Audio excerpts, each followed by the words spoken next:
Hello and welcome back to a new video. In this video I'll show you how to sign up into your Uber. For that, just go and open your app, and now what you need to do is it will ask you for some permissions, and now you need to now you can log in with your mobile number, your Apple, Google and email. And if you wanna go with your email address, just enter your email address over here and tap on done button and then on next button. Now it will send you 4-digit code on your Gmail if you're using your Gmail to sign up, and here it is. And once you do that, you will need to fill your name, your first and your last name, and after that tap on next button. And now you will have to read their terms and condition and privacy notice, and after you read that, you need to agree on that and just tap on that and press on next button.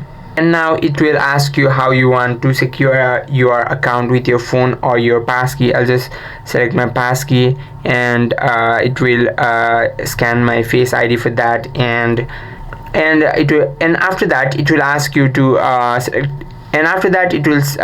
you to select your payment method, but you can do this later by tapping on that. Just tap on not now button and allow it, and that is how you can sign up into your Uber. I hope this video helped you out. If you have any questions or queries, just let us know in the comment section. Thank you for watching.